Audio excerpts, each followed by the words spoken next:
ओम नमो भगवते वासुदेवाय नमः। नमस्कार, स्वागत है आप सभी का मेरे यूट्यूब चैनल पर, जहां आपको व्रत कथाएं सुनने को मिलती हैं। तो आज मैं आपको बृहस्पतिवार व्रत की कथा सुनाऊंगी। बृहस्पतिवार के व्रत की विधि। बृहस्पतिवार के दिन जो भी स्त्री पुरुष व्रत करे, उनको चाहिए कि वह उस दिन एक ही समय भोजन करे, क्योंकि बृहस्पतिश्वर भगवान का इस दिन पूजन होता है। भोजन पीले चने की दाल आदि का करें, परंतु नमक नहीं खाना चाहिए और पीले वस्त्र पहने, पीले ही फलों का प्रयोग करें, पीले चंदन से पूजा करें। पूजन के बाद प्रेम पूर्वक गुरु महाराज की कथा सुननी चाहिए। इस व्रत को करने से मन की इच्छाएं पूरी होती हैं और बृहस्पति महाराज प्रसन्न होते हैं। धन, पुत्र, विद्या तथा मनवांछित फलों की प्राप्ति होती है। परिवार में सुख तथा शांति रहती है। इसलिए यह व्रत सर्वश्रेष्ठ और अति फलदायक सभी स्त्री पुरुषों के लिए है। इस व्रत में केले का पूजन करना चाहिए।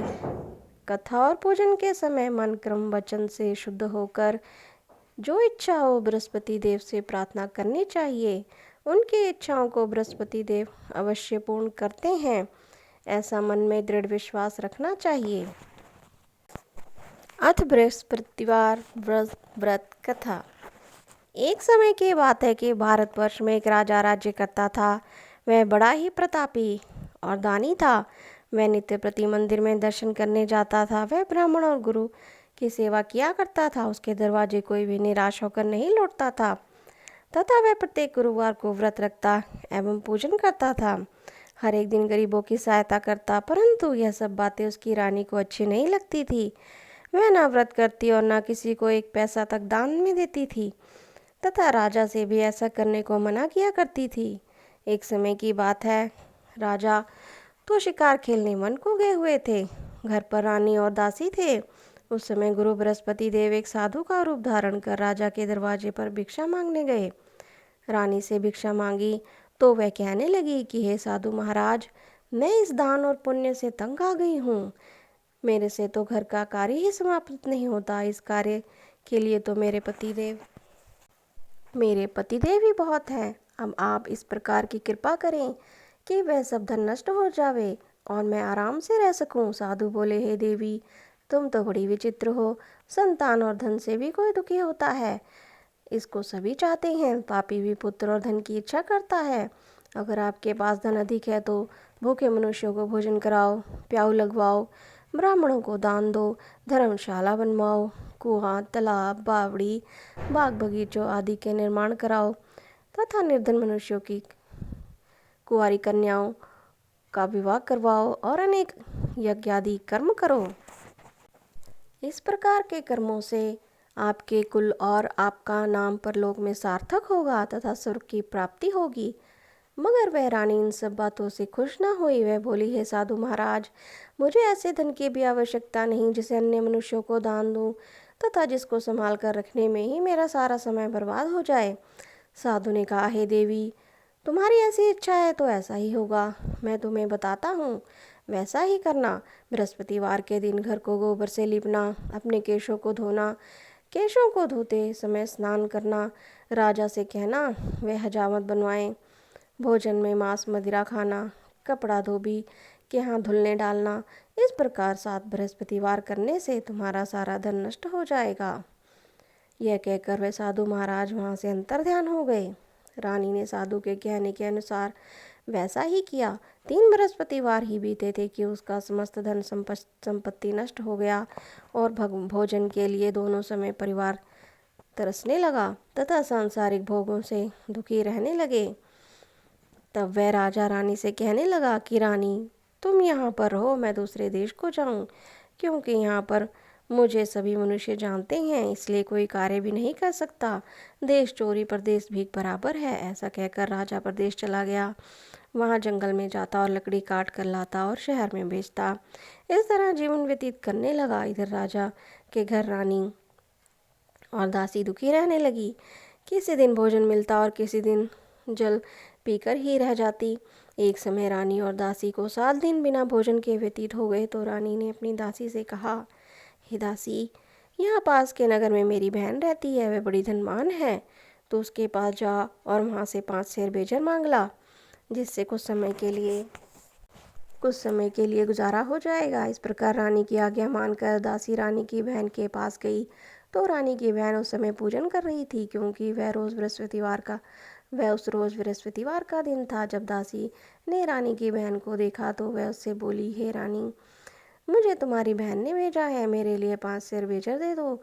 इस प्रकार दासी ने अनेक बार कहा, परंतु रानी ने कुछ उत्तर नहीं दिया, क्योंकि वह उस समय बृहस्पतिवार की व्रत की कथा सुन रही थी। इस प्रकार जब दासी को किसी प्रकार उत्तर नहीं मिला तो वह बड़ी दुखी हुई और क्रोध भी आया, और लौटकर अपने गांव आकर रानी के पास आकर बोली, हे रानी, आपकी बहन बहुत ही घमंडी है। वह छोटे लोगों से बात भी नहीं करती। जब मैंने उससे तुम्हारा संदेश कहा तो उसने कोई उत्तर नहीं दिया। मैं वापस चली गई। रानी बोली, हे दासी, इसमें तुम्हारा कोई दोष नहीं। जब बुरे दिन आते हैं तब कोई सहारा नहीं देता। अच्छे बुरे का पता विपत्ति में ही लगता है। जो ईश्वर की इच्छा होगी वही होगा। वह सब हमारे भाग्य का दोष है। इधर उस रानी ने देखा कि मेरी बहन की दासी आई थी, परंतु मैं उससे नहीं बोली, इससे वह बहुत दुखी हुई होगी। यह सोच कथा को सुन और विष्णु भगवान का पूजन समाप्त कर वह रानी अपनी बहन के घर चल दी और जाकर अपनी बहन से कहने लगी, हे बहन, जिस समय तुम्हारी दासी मेरे पास गई थी तब मैं बृहस्पतिवार का व्रत कर रही थी, परंतु जब तक कथा होती है तब तक ना उठते हैं और ना ही बोलते हैं, इसलिए मैं ना बोली। कहो दासी क्यों गई थी? रानी बोली, बहन, हमारे घर में अनाज नहीं था। वैसे तुमसे कोई बात छिपी नहीं है, इस कारण मैंने दासी को तुम्हारे पास 5 सेर भेजर लेने के लिए भेजा था। रानी बोली, बहन, बृहस्पति भगवान सबकी मनोकामना पूर्ण करते हैं। देखो, शायद तुम्हारे घर में अनाज रखा हो। इस प्रकार का वचन जब रानी ने सुना तो घर के अंदर गई और वहाँ उसे घड़ा बेजर का भरा मिल गया। तब तो वह रानी और बांदी बहुत ही खुश हुई और दासी कहने लगी कि हे रानी, देखो, वैसे हमको जब नहीं मिलता तो हम रोज ही व्रत करते हैं। अगर इनसे व्रत की विधि और कथा पूछ ली जाए तो उसे हम भी क्या करेंगे। तब उस रानी ने अपनी बहन से पूछा कि हे बहन, बृहस्पतिवार की कथा कैसे तथा व्रत कैसे करना चाहिए। रानी के बहन ने कहा, इस व्रत में चने की दाल मुनक्का से भगवान विष्णु का केले की जड़ में पूजन करें तथा दीपक जलावें, पीला भोजन करें तथा कहानी सुनें। इस प्रकार करने से गुरु भगवान प्रसन्न होते हैं, अन्न, पुत्र एवं धन देते हैं, मनोकामना पूर्ण करते हैं। इस प्रकार रानी और दासी दोनों ने निश्चय किया कि बृहस्पति भगवान का पूजन करेंगे। 7 दिन बाद जब बृहस्पतिवार आया तो उन्होंने व्रत रखा। गुड़शाल में जाकर चना गुड़ बीन लाई तथा उसकी दाल से केले की जड़ तथा भगवान विष्णु का पूजन किया। अब भोजन पीला कहाँ से आवे। बेचारी बहुत दुखी हुई, परंतु उन्होंने व्रत किया था। इस कारण गुरु भगवान प्रसन्न थे। वह महात्मा के रूप में 2 थालों में सुंदर पीला भोजन लेकर आए और दासी को देकर बोले, हे दासी, ये तुम्हारे और रानी के लिए भोजन है, तुम दोनों करना। दासी भोजन पाकर बहुत प्रसन्न हुई और रानी से बोली, चलो रानी जी, भोजन कर लो। रानी को इस विषय में कुछ पता नहीं था, इसलिए वह दासी से बोली, तू ही भोजन कर, क्योंकि तू हमारी व्यर्थ में हंसी उड़ाती है। दासी बोली, एक महात्मा भोजन दे गए हैं। रानी कहने लगी, वह भोजन तेरे लिए ही दे गए हैं, तू ही भोजन कर। दासी ने कहा, वह महात्मा हम दोनों को 2 थाल में भोजन दे गए हैं, इसलिए हम और तुम दोनों ही साथ साथ भोजन करेंगी। इस प्रकार रानी और बांदी दोनों ने गुरु भगवान को नमस्कार कर भोजन प्रारंभ किया तथा अब वह प्रत्येक बृहस्पतिवार को गुरु भगवान का व्रत और विष्णु भगवान का पूजन करने लगी। बृहस्पति भगवान की कृपा से फिर रानी और दासी के पास धन हो गया। रानी फिर उसी प्रकार से आलस्य करने लगी। तब दासी बोली, देखो रानी, तुम पहले भी इस प्रकार आलस्य करती थी, तुम्हें धन रखने में कष्ट होता था, इस कारण सभी धन नष्ट हो गया। अब गुरु भगवान की कृपा से धन मिला है तो फिर से तुम्हें आलस्य होता है। बहुत मुसीबतों के बाद हमने धन पाया है, इसलिए हमें दान पुण्य करना चाहिए। तुम भूखे मनुष्यों को भोजन कराओ, प्याऊ लगवाओ, ब्राह्मणों को दान दो, कुआं, तालाब, बावड़ी आदि का निर्माण कराओ, मंदिर, पाठशाला बनवाकर दान दो, कुंवारी कन्याओं का विवाह कराओ, धन को शुभ कार्यों में खर्च करो, जैसे तुम्हारे कुल का यश बढ़े तथा स्वर्ग प्राप्त हो और पितृ प्रसन्न होवें। तब रानी ने उसी प्रकार से कर्म करने प्रारंभ किए तो काफ़ी यश फैलने लगा। एक दिन रानी और दासी विचार करने लगी कि ना जाने राजा किस दशा में होंगे, उनकी कोई खबर नहीं है। गुरु भगवान से उन्होंने प्रार्थना की और भगवान ने रात्रि में राजा को स्वप्न में कहा, हे राजा, और तेरी रानी तुझको याद करती है, अपने देश को चला जा। राजा प्रताप प्रातः काल उठा और विचार करने लगा कि स्त्री जाति खाने और पहनने की ही साथी होती है, परंतु भगवान की आज्ञा मानकर वह अपने नगर के लिए चलने को तैयार हुआ। इससे पूर्व जब राजा परदेश चला गया था तो परदेश में दुखी रहने लगा। प्रतिदिन जंगल में से लकड़ी बीन कर लाता और उसे शहर में बेचकर अपने दुखी जीवन को बहुत ही कठिनता से व्यतीत करता था। एक दिन राजा दुखी हो अपनी पुरानी बातों को याद करके रोने लगा। तब उस जंगल में बृहस्पति देव एक साधु का रूप धारण करके आए और राजा के पास आकर बोले, हे लकड़हारे, तो इस सुनसान जंगल में किस चिंता में बैठे हो, मुझको बतलाओ। यह सुन राजा के नेत्रों में आंसू भर आए और साधु को वंदना कर बोला, हे प्रभु, आप सब कुछ जानने वाले हो। इतना कहकर साधु को अपनी संपूर्ण कहानी सुना दी। महात्मा दयालु होते हैं। वे राजा से बोले, हे राजा, तुम्हारी स्त्री ने बृहस्पति देव का अपराध किया था, जिस कारण से तुम्हारी यह दशा हुई।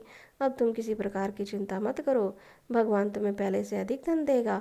देखो, तुम्हारी स्त्री ने बृहस्पतिवार का व्रत प्रारंभ कर दिया है और तुम मेरा कहा मानकर बृहस्पतिवार को व्रत करके चने की दाल, गुड़ और जल को लोटे में डालकर केले का पूजन करो। फिर कथा कहो अथवा सुनो, भगवान तुम्हारी सभी मनोकामनाओं को पूर्ण करेंगे।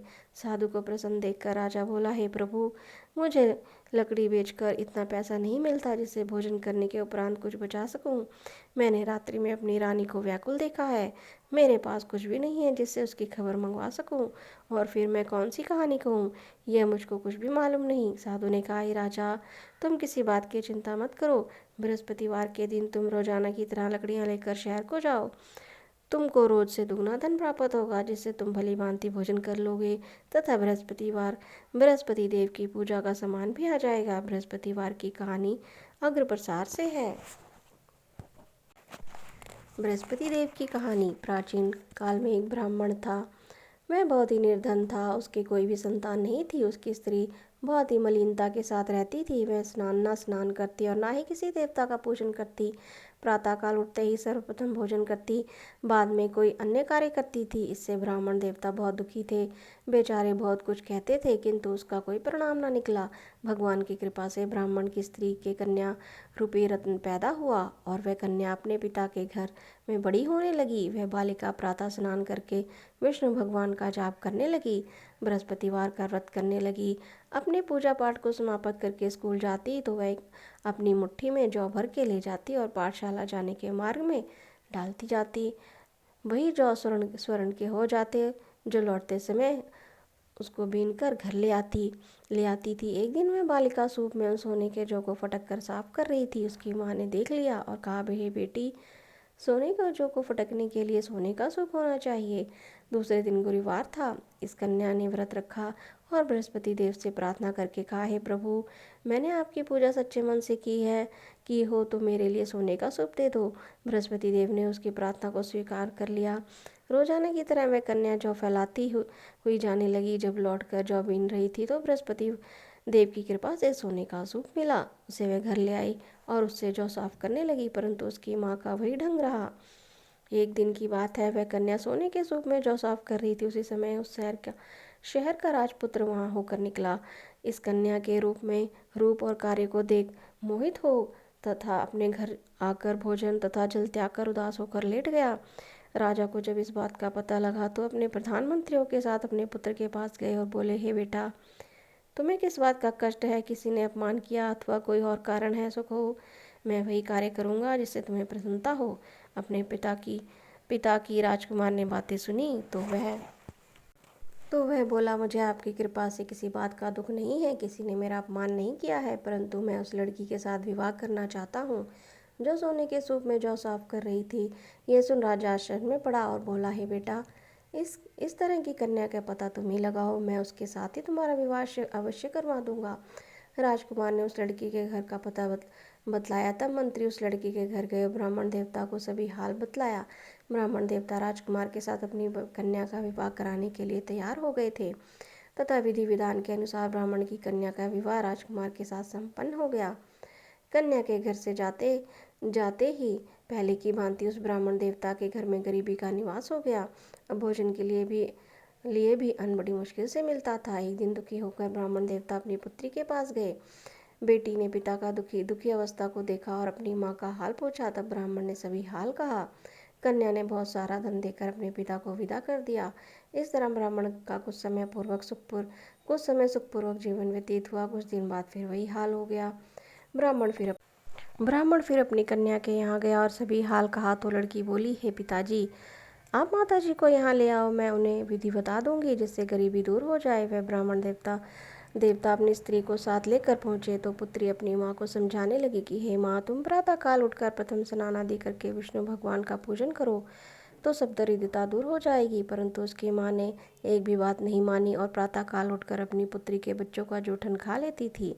एक दिन उसकी पुत्री को बहुत गुस्सा आया और वह एक रात कोठरी से सभी सामान निकाल दिया और अपनी माँ को उसमें बंद कर दिया। प्रातःकाल उसमें से निकाला तथा स्नान आदि करा के पूजा पाठ करवाया तो उसकी माँ की बुद्धि ठीक हो गई और फिर प्रत्येक बृहस्पतिवार को व्रत रखने लगी। इस व्रत के प्रभाव से उसकी माँ भी बहुत धनवान और पुत्रवती हो गई और बृहस्पति की जी के प्रभाव से स्वर्ग को प्राप्त हुई तथा वह ब्राह्मण भी सुखपूर्वक इस लोक के सुख को भोग कर स्वर्ग को प्राप्त हुए। इस तरह कहानी कहकर साधु देवता वहाँ से लोप हो गए। धीरे धीरे समय व्यतीत होने पर फिर बृहस्पतिवार का दिन आया। राजा जंगल से लकड़ी काटकर फिर किसी शहर में बेचने गया।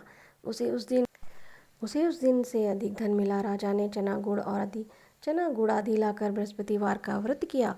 उस दिन से उसके सभी क्लेश दूर हो गए। परंतु जब दोबारा गुरुवार का दिन आया तो बृहस्पतिवार का व्रत करना भूल गया। इस प्रकार बृहस्पति भगवान नाराज हो गए। उस दिन उस नगर के राजा ने विशाल यज्ञ का आयोजन किया था तथा शहर में यह घोषणा करा दी कि जो भी कोई मनुष्य अपने घर में भोजन ना बनावे और आग भी ना जलावे, समस्त लोग मेरे यहाँ भोजन करने आवे। इस आज्ञा को जो ना मानेगा उसके लिए फांसी की सजा दी जाएगी। इस तरह की घोषणा संपूर्ण नगर में करवा दी गई। राजा की आज्ञा अनुसार शहर के सभी लोग भोजन करने गए, लेकिन लकड़हारा कुछ देर से पहुंचा, इसलिए राजा उसको अपने साथ घर लिवा ले गए और ले जाकर भोजन करा रहे थे तो रानी की दृष्टि उस खूंटी पर पड़ी जिस पर उसका हार लटका हुआ था। वह वहाँ दिखाई नहीं दिया। रानी ने निश्चय किया कि मेरा हार इस मनुष्य ने चुरा लिया है। उसी समय पुलिस बुलवाकर उसको जेल खाने में डलवा दिया। जब राजा जेल खाने में गया तो वह बहुत दुखी होकर विचार करने लगा कि न जाने मैंने कौन से पूर्व जन्म में कर्म किए हैं मेरे लिए जिसे मुझे ये दुख प्राप्त हुआ। और उसी साधु को याद करने लगा जो कि जंगल में मिला था। उस समय तत्काल बृहस्पति देव साधु के रूप में प्रकट हो गए और उसकी दशा को देखकर कहने लगे, अरे मूर्ख, तूने बृहस्पति देवता की कथा नहीं की और इसी कारण तुम्हें दुख प्राप्त हुआ। अब चिंता मत कर, बृहस्पतिवार के दिन जेल खाने के दरवाजे पर 4 पैसे पड़े मिलेंगे, उनसे तो बृहस्पति देव की पूजा करना, तेरे सभी कष्ट दूर हो जाएंगे। बृहस्पतिवार के रोज उसे 4 पैसे मिले। राजा ने कथा कही। उस रात्रि को बृहस्पति देव ने उस नगर के राजा को स्वप्न में कहा, हे राजा, तुमने जिस आदमी को जेल खाने में बंद कर किया है वह निर्दोष है, वह राजा है, उसे छोड़ देना। रानी का हार खूंटी पर लटका हुआ है, अगर तू ऐसा नहीं करेगा तो मैं तेरे राज्य को नष्ट कर दूंगा। इस तरह के रात्रि को स्वप्न को देखकर जब राजा प्रातःकाल उठा और खूंटी पर टंगा हार देखकर लकड़हारे को बुलाकर क्षमा मांगी तथा राजा को योग्य सुंदर वस्त्र आभूषण देकर विदा किया। गुरुदेव की आज्ञा अनुसार राजा अपने नगर को चल दिया। राजा जब नगर के निकट पहुंचा तो उसे बड़ा ही आश्चर्य हुआ। नगर में पहले से अधिक बाग, तालाब और कुएं तथा बहुत बड़ी सी धर्मशाला मंदिर आदि बने हुए थे। राजा ने पूछा कि यह किसका बाग और धर्मशाला है। तब नगर के सब लोग कहने लगे कि ये सब रानी और बांदी के हैं। राजा को आश्चर्य हुआ और गुस्सा भी आया। जब रानी ने यह खबर सुनी कि राजा आ रहे हैं तो उसने बांदी से कहा कि हे दासी, देख, राजा हमको कितनी बुरी हालत में छोड़ गए थे, वह हमारी ऐसी हालत देखकर लौट ना जाएं, इसलिए तू दरवाजे पर खड़ी हो जा। आज्ञा अनुसार दासी दरवाजे पर खड़ी हो गई और राजा आए तो उन्हें अपने साथ ले आई। तब राजा ने क्रोध करके अपनी तलवार निकाली और पूछने लगा, यह बताओ कि यह धन तुम्हें कैसे प्राप्त हुआ। तब उन्होंने कहा कि हमें यह सब धन बृहस्पति देव के व्रत के प्रभाव से प्राप्त हुआ है। राजा ने निश्चय किया कि जब 7 रोज बाद तो सभी बृहस्पति देव का पूजन करते हैं, परंतु मैं रोजाना दिन में 3 बार कहानी कहा करूँगा तथा रोज व्रत किया करूँगा। अब हर समय राजा के दुपट्टे में चने की दाल बंधी रहती। दिन में तीन तीन बार कहानी कहता। एक रोज राजा ने विचार किया कि चलो अपनी बहन के यहाँ हो आए। इस तरह निश्चय कर राजा घोड़े पर सवार होकर अपनी बहन के घर जाने लगा। मार्ग में उसने देखा कि कुछ आदमी एक मुर्दे को लिए जा रहे हैं। उन्हें रोककर राजा कहने लगा, अरे भाइयों, मुझसे बृहस्पति देव की कहानी सुन लो। वे बोले, लो, हमारा तो आदमी मर गया है, इसको तो अपनी कथा की पड़ी है। परंतु कुछ आदमी बोले, अच्छा कहो, हम तुम्हारी कथा भी सुनेंगे। राजा ने दाल निकाली और कथा कहने लगा। जब कथा आदि हुई थी कि मुर्दा हिलने लग गया, और जब कथा समाप्त हो गई तो राम राम कहकर वह मनुष्य खड़ा हो गया। आगे मार्ग में एक किसान खेत में हल चलाता मिला। राजा ने उसे देखा और उससे बोला, अरे भैया, तुम मुझसे बृहस्पतिवार की कथा सुन लो। किसान बोला कि जब तक मैं तेरी कथा सुनूंगा तब तक 4 हरैया जोत लूंगा। जा अपनी कथा किसी और को सुनाना। इस तरह राजा आगे चलने लगा। राजा के हटते ही बैल पहाड़ खा कर गिर गए। तब उसके पेट में जोर से दर्द होने लगा। उस समय उसकी माँ रोटी लेकर आई। उसने जब यह देखा तो अपने पुत्र से सब हाल पूछा और बेटे ने सभी हाल कह दिया। तो बुढ़िया दौड़ी दौड़ी उस घुड़सवार के पास गई और उससे बोली, मैं तेरी कथा सुनूंगी तो अपनी कथा मेरे खेत पर ही चलकर कहना। राजा ने बुढ़िया के खेत पर जाकर कथा कही, जिसके सुनते ही वह बैल खड़े हुए तथा किसान के पेट का दर्द बंद हो गया। राजा अपनी बहन के घर पहुंच गया। बहन ने भाई की खूब मेहमानी की। दूसरे रोज प्रातःकाल राजा जागा तो वह देखने लगा कि सब लोग भोजन कर रहे हैं। राजा ने अपनी बहन से कहा कि ऐसा कोई मनुष्य है जिसने भोजन नहीं किया है, मुझसे बृहस्पतिवार की कथा सुन ले। बहन बोली, हे भैया, यह देश ऐसा ही है। पहले यहाँ लोग भोजन करते हैं, बाद में अन्य काम करते हैं। अगर कोई पड़ोस में हो तो देखाऊं। वह ऐसा कहकर देखने चली गई, परंतु उसे कोई भी ऐसा व्यक्ति नहीं मिला जिससे भोजन ना किया हो जिसने। अतः वह एक कुम्हार के घर गई जिसका लड़का बीमार था। उसे मालूम था कि उनके यहाँ 3 रोज से किसी ने भोजन नहीं किया है। रानी ने अपने भाई की कथा सुनने के लिए कुम्हार से कहा वह तैयार हो गया। राजा ने जाकर बृहस्पतिवार की कथा कही, जिसको सुनकर वह लड़का ठीक हो गया। अब तो राजा की प्रशंसा होने लगी। एक दिन राजा ने अपनी बहन से कहा कि हे बहन, हम अपने घर को जाएंगे, तुम भी तैयार हो जाओ। राजा की बहन ने अपनी सास से पूछा तो सास बोली कि हाँ चली जा, परंतु अपने लड़कों को मत ले जाना, क्योंकि तेरे भाई की कोई संतान नहीं होती है। बहन ने अपने भैया से कहा, हे भैया, मैं तो चली जाऊंगी, मगर कोई बालक नहीं जाएगा। राजा बोला, जब कोई बालक नहीं चलेगा तब तुम भी जाकर क्या करोगी। बहुत दुखी मन से राजा अपने नगर को लौट आया। राजा ने अपनी रानी से कहा, हम निर्वंशी राजा हैं, हमारा मुंह देखने का धर्म नहीं है और कुछ भोजन आदि नहीं किया। रानी बोली, हे राजन, बृहस्पति देव ने हमें सब कुछ दिया है, जो तो संतान भी अवश्य देंगे। उसी रात को बृहस्पति देव ने राजा को स्वप्न में कहा, हे राजा, उठ, सभी को सोच को त्याग, तेरी रानी गर्भ से है। राजा को यह बात सुनकर बहुत खुशी हुई। 9वें महीने में उसके गर्भ से एक सुंदर पुत्र पैदा हुआ। तब राजा बोला, हे रानी, स्त्री बिना भोजन के रह सकती है, बिना कहे नहीं रह सकती। जब मेरी बहन आवे तो तुम उससे ना कुछ न कहना। रानी ने सुनकर हाँ कर दी।